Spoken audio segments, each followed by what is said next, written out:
it's time for another Pimpy's reaction video. Yay!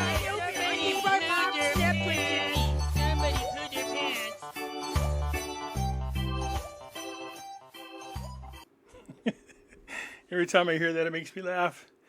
Yes, people, yes. Everybody said, Pimpy, have you heard Economic Ninja did a video about the dinar? What do you think? Well, let's go ahead and review it and get into it, shall we? Because anytime Economic Ninja talks about something, you really kind of should pay attention.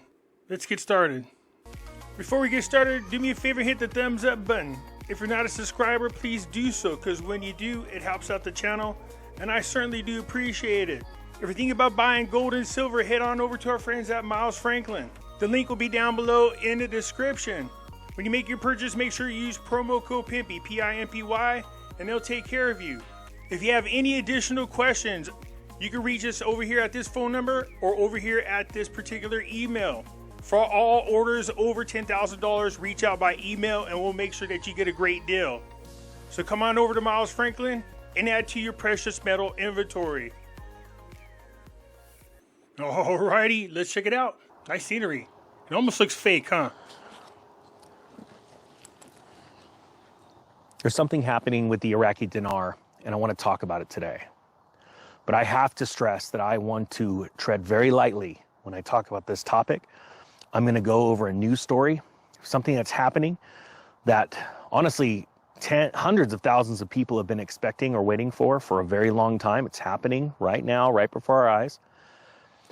But I tread lightly because I'm going to also share a personal story and something I've done. The reason why I tread lightly is because a lot of people have speculated very heavy in this market, comparing the Iraqi dinar to the US dollar. And as we see the BRICS nations separate, and we see countries like Iraq, countries that we've spent a lot of money trying to help out, walk away from the US system, and I can't say that I blame them. I don't want people to think this is financial advice, okay? I'm going to talk about my personal story. You can put down below hashtag the Iraqi dinar or the IQD if you own any of it, okay? So the story, the news story, is the first one we're going to go over. Well, actually, no, I'm going to give you a little bit of history.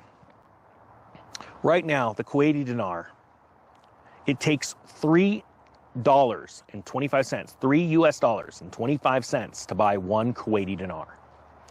But it wasn't always like that. When we first moved in to attack, to liberate Kuwait, I have to use my words wisely because I do not believe the government was doing good. The Kuwaiti dinar went from, it's always sat around $3 to a US dollar, similar to how the Iraqi dinar used to be. It was always worth more than the US dollar, especially in the 90s. The Kuwaiti dinar collapsed to 5 cents. You could take a nickel and buy a Kuwaiti dinar. Fast forward to when we knocked Saddam Hussein back, Bill Clinton made a very important announcement, and that for the betterment of, for lack of better terms, the Kuwaiti people, we're going to go ahead and restore the value of the Kuwaiti dinar back to what it was. Little did most people know that our government officials had bought up a ton of Kuwaiti dinar. But because the internet wasn't what it is now, it was very easy to hide.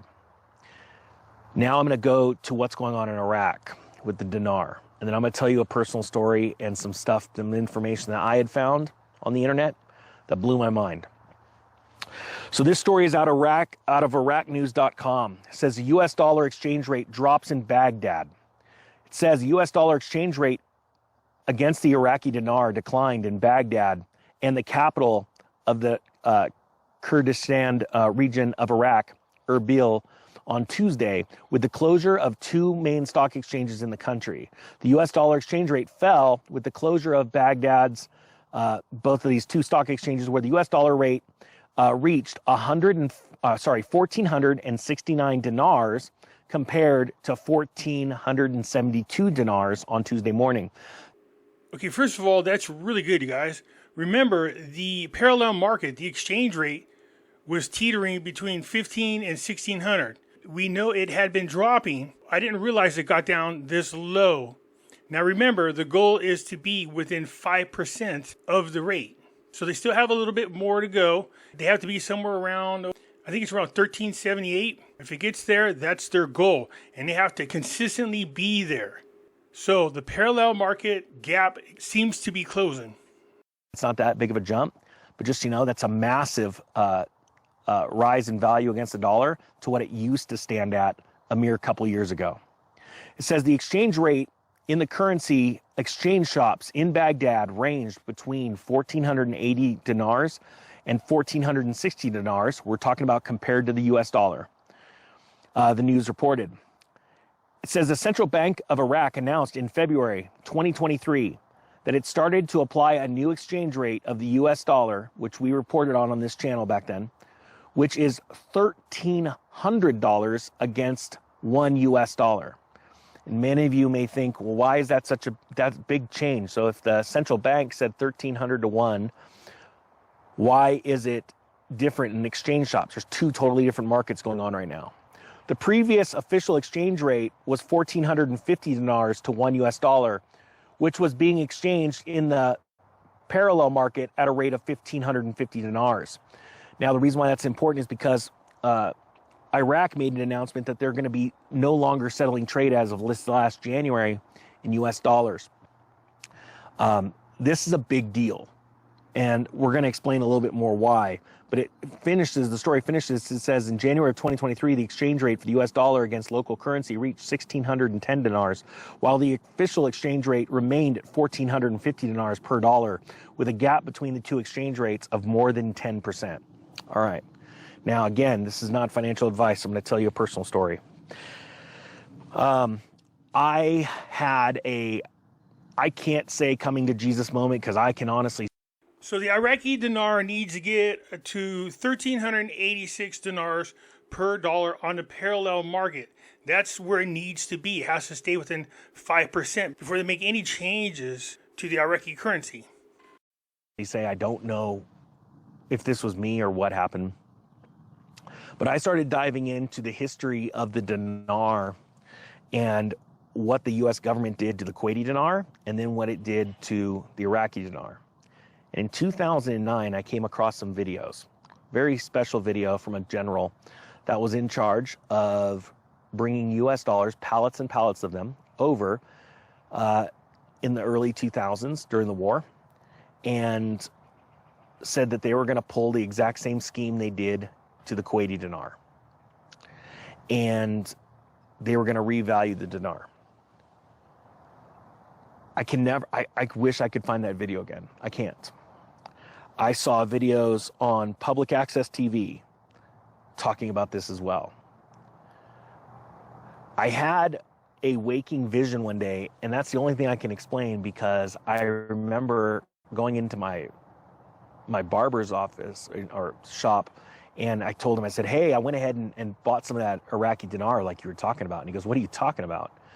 And I said, the Iraqi dinar, I finally bought some because in one day I'd heard something about it 3 times. And when I hear something 3 times in one day, I get real quiet. And I finally went and bought some. And I learned about how difficult it was to buy it. As a matter of fact, you can go into these banks that do currency exchanges, and you could buy any currency all over the world except for two. The Vietnamese dong and the Iraqi dinar.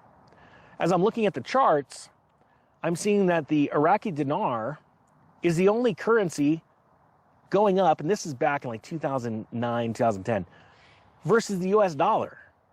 It's the only one. And the more I studied it, I'm like, there's something off. There's something weird. Something doesn't fit. And so I would go to managers at banks, which they don't know much at all. And I would say, why do you think I can't buy it? Oh, like it's for your security. I'm like, wait, you're trying to keep me from making a profit? Because that's the only thing you're stopping me from. Well, let's be honest. There was an issue with a lot of people within YouTube that was using the Iraqi dinar to commit felonies. They were saying all kinds of crap in videos, misleading people. And you guys know the story. Some people was arrested and charged for fraud using the Iraqi dinar as their way to commit the fraud. And they made like $1.7 million or something like that. Anyways, people kept calling and complaining, saying that people on YouTube were promising them if they bought the Iraqi dinar sometime next week or sometime next month, it was going to revalue and you were going to make millions and millions of dollars. That still happens today. We see that happening with content creators talking about when our Iraqi dinar changes to $1 or $3, you're going to get millions of dollars. No, that's not the case. It's more complicated than that. So yeah, not to mention the fact that Iraq is under sanctions, so it makes it really hard to get the money here in the United States. And when I bought it, and I didn't go hog wild on a percentage basis to my net worth, it was, I want to say I paid like 1,950 Iraq dinar to $1. So, just so you guys want to see something that's a trip. Let's say for simplification reasons, Economic Ninja bought $10,000 worth of Iraqi dinar at the exchange rate of 1,950 dinars. That meant he got 19,500,000 dinars. Times today's exchange rate, it's almost $15,000 he would get. 1.5 times his investment is what he would have got. Not too shabby. And right now, it's worth a lot more than that. Exponential growth, actually. And yeah, it's like a 33% increase. My barber told me, he goes, dude, we never had that conversation. He's like, I don't know anything about the dinar. And I'm like, I remember it like it was yesterday. Like we had a conversation. And I don't know if I had a vision or what, I don't know. But I'll tell you, the day that I heard about it 3 times, I started to dive into it. Well, when I started reading about the Iraqi National Central Bank buying up gold and how they were really questioning their relationship with the U.S., I went, oh man, they're gonna separate. And it's interesting how people have that normalcy bias. For the last, since, let's say, right before we moved in to go and attack Saddam Hussein after 9/11, the Iraqi dinar was worth multiples of dollars. $1, it wasn't a 1-for-1 exchange. It took multiple dollars to buy an Iraqi dinar. And then it collapsed in value. Killed Saddam Hussein. And then all of a sudden, because Saddam Hussein was getting really powerful, and he was trying to gather these nations up to go against the U.S. And many people don't remember this, but Gaddafi didn't want to sell his oil in dollars anymore.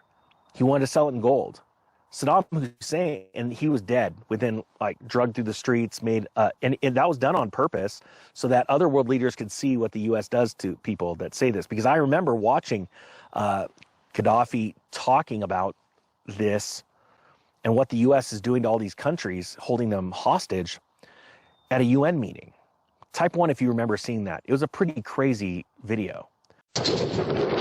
According to some, it's about protecting civilians. And our resolve is clear. The people of Libya must be protected.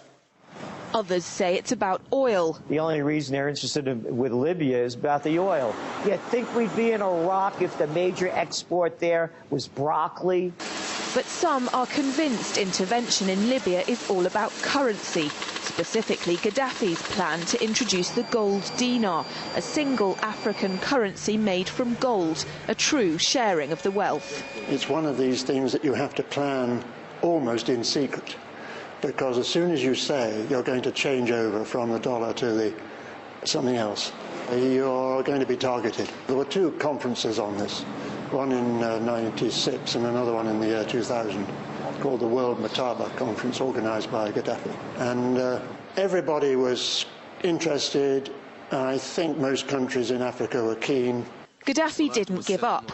In the months leading up to the military intervention, he called on African and Muslim nations to join together to create this new currency that would rival the dollar and euro. They would sell oil and other resources around the world only for gold dinars. It's an idea that would shift the economic balance of the world.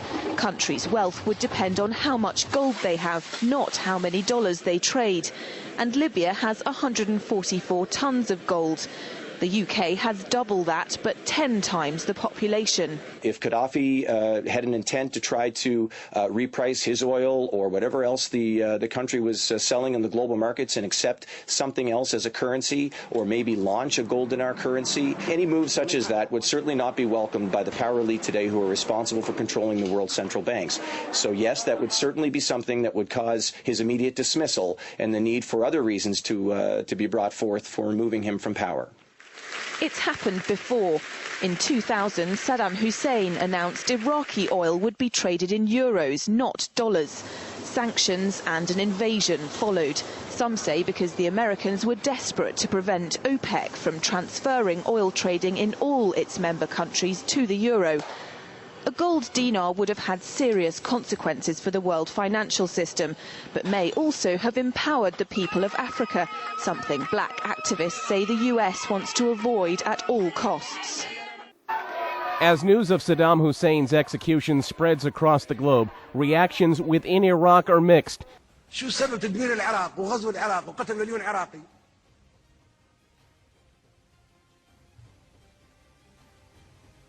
وخلاص لقانا الامريكان يجاوبونا على السؤال اللي حاير، لماذا العراق؟ شو سبب؟ بن لادن عراقي؟ ما هو عراقي، اللي ضربوا نيويورك عراقيين؟ ما هم عراقيين. اللي ضربوا البنتاغون عراقيين؟ ما هم عراقيين. في أسلحة دمار شامل عند العراق ما عندها. Those weapons of mass destruction got to be somewhere.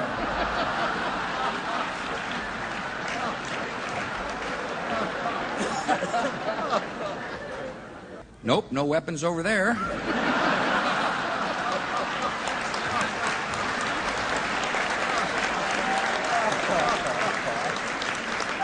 Maybe under here.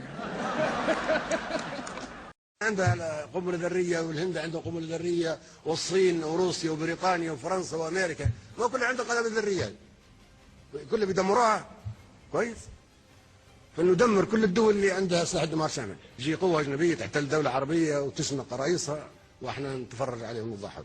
وليش ما نحقوا في شنق صدام حسين؟ كيف يصير حرب يشنق؟ ورئيس دولة عربية عضو في الجامعة العربية. لما تكلموا عن سياسة صدام حسين والخلافة معاه السياسة، ممكن كلنا مختلفين سياسيين معاه، مختلفين حتى مع بعضنا نحن الآن. ما في حاجة تجمعنا أبدا إلا القاعة هذه. ليش ما يكون فيها تحقيق في مقتل صدام حسين؟ قيادة عربية بالكامل تقتل تشنق في المشانق، ما نتفرج. لماذا؟ وممكن الدور جاي عليكم كلكم. نعم. ليش امريكا قاتلت مع صدام حسين ضد الخميني؟ كان صديقها. تشيني كان صديق لصدام حسين. رامز سلدي كان وزير دفاع الامريكا لما كان يدمروا في العراق، صديق حميم لصدام حسين. واخيرا باعوه وشنقوه. حتى انتم اصدقاء امريكا، نحن اصدقاء امريكا، بلاش نقول انتم، نحن اصدقاء امريكا كلنا قد توافق امريكا على شنقنا في يوم ما. The last bloody moments of his life show him wounded and begging for mercy. Yes, we came, we saw, he died. He's drugged through the streets behind a pickup truck a handful of weeks later. Saddam Hussein came out, and here we're in this war and trying to knock him back, just like what happened in Kuwait, right? Operation Desert Storm. I believe that was, yeah, Operation Desert Storm. And we knocked him back. But this next time, you know, we've got this multi-year war going on. It wasn't until he came out and he said, hey, I don't want to sell oil in dollars anymore. I want to sell it in euros. He was dead and hung. And again, the video was released. So it's a sign to all these other leaders within weeks of that. I think it was within a month of that call. Type 2, if you remember that. Because a lot of people don't understand these geopolitics. So you start seeing all these other world leaders. You know, we had some problems in Syria, and that sort of went away, right? All these countries, so Saddam Hussein was trying to get all these countries' leaders together to walk away, right? And here's the problem. I mean, you got like somebody on here saying, I'm lying. I'm like, there are people out there that are so stupid, so foolish.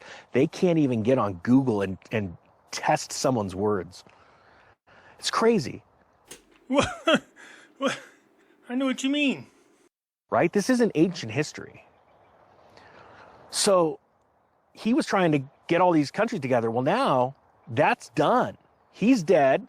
Gaddafi's dead. And don't get me wrong, I think these guys weren't good people at all. No, Gaddafi was actually a really good guy. But they were trying to walk away from the US dollar hegemony. Well, now you've got the BRICS have done it. I'm gonna do a story later about what Venezuela just did. I mean, this is happening so fast, and there's no rockets being fired. There's no wars. See, the smart thing about the way the BRICS nations went about this versus Gaddafi and Saddam Hussein, those people thought they had a lot of people supporting them. A lot of Arab nations, a lot of people in Africa, people in the Middle East. They all probably behind the scenes spoke about the same thing, agreeing with Gaddafi, agreeing with Saddam Hussein.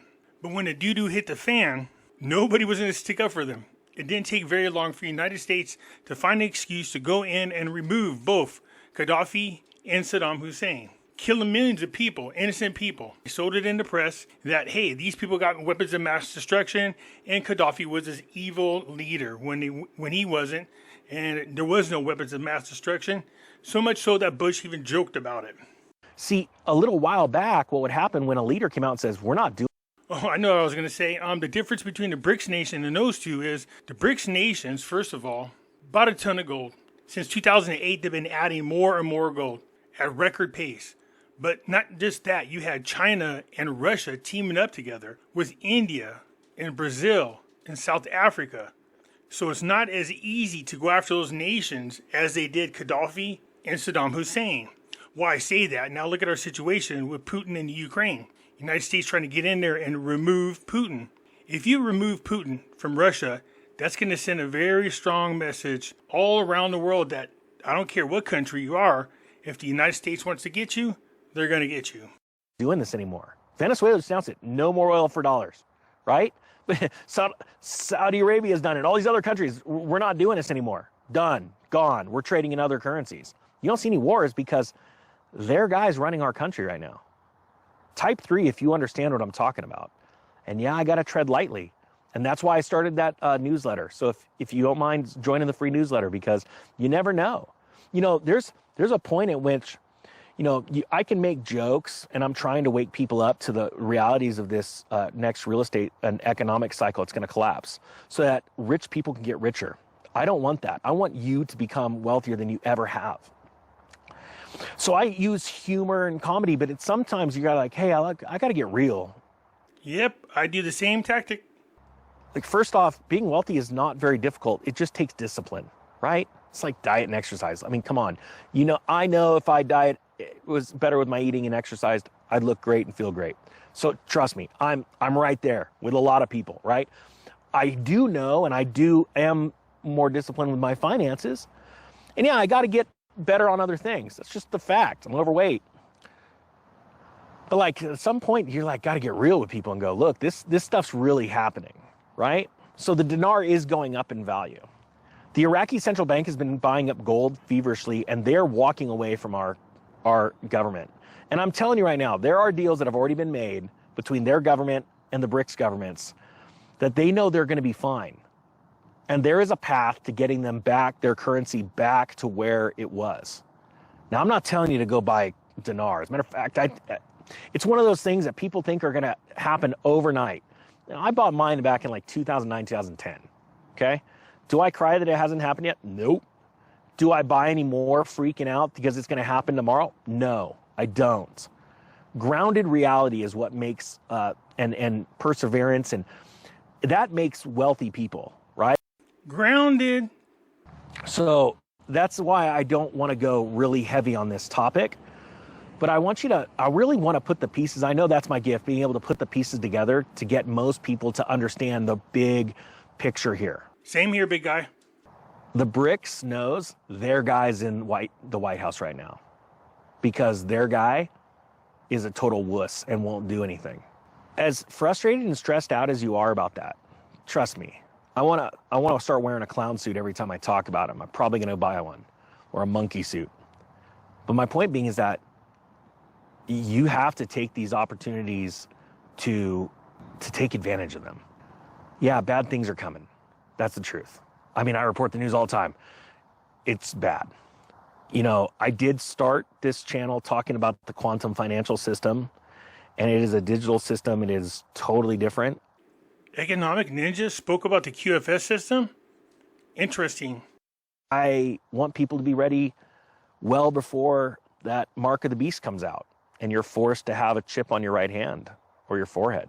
This is real stuff. It's gonna happen. When I have no clue, but I can tell you what, you're gonna be able to buy a lot of time when you have wealth, and you're not relying on the system. You know, the Bible says to be in this world but not of it, right? Well, it's the same thing with the financial system. You're being in the financial system, but you're not of it. You've got multiple outs. And yeah, let me ask you this, and this is curious. Type 5 if you own the dinar, if you own any of it. And again, I'm really wanting to be really hesitant on this because there's a lot of scams out there. There are some authorized sellers of it on eBay and some other places because the banking system will not allow you to own it. That should be a red flag right there. Anytime the government's like, don't buy it. It's like all the time when they were saying, don't buy Bitcoin.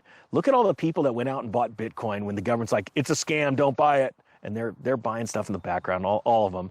And look at all the people that missed the run from, let's say 500 when I started till now. I mean, that's just real. Like you could hate me, get pissed off at me, whatever. I did it, you know?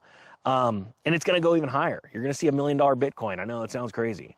What about all the people that say, don't buy silver, don't buy gold? It's a scam. But yet they own it. There are famous people that make like $1 billion a year on YouTube that are telling you they loathe gold and hate it, and they own it. They just want you to buy their products. My product is gold and silver. So anytime the government comes out and says, don't buy something, smart people go, why? You know that old saying, do as they do, not as they say. Because you are planning on doing something with it? Type 6, and I only say 6 because it's the devil's number. If you believe the government is not here to help you and they actually want to dissuade you from things and they want to ultimately be your savior, I'd be typing 6 like you wouldn't believe right now, because that's what I believe.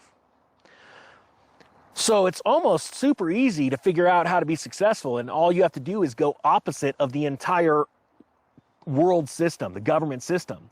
And as they're running around mocking you, saying, hey, a broken clock's right twice every day, you're an idiot. And I go, yeah, bet against me. Because when it comes time for that broken clock to be right, I'm going to own everything you lost. Okay, very interesting. I thought he was going to get into the details a little bit more. I get what Economic Ninja's saying. I did the same thing when I invested into the Iraqi Dinar. I didn't go crazy. I just said to myself, I have some discretionary funds, and then I bought about 5 million of them. I like Economic Ninja's story, though. If he got 1,950 dinars for every dollar, and he happened to buy $10,000 worth, and he had 19,500,000, and then the exchange rate changed to where it is today, he's probably made about $14,770 something just off the appreciation of the exchange rate. Anyways, you guys, yeah, thank you for bringing this to my attention. I dig Economic Ninja, but I was hoping to get into the details a little bit more. Let me know what you guys think. I look forward to your comments, and I'll get back at you later. I'm out.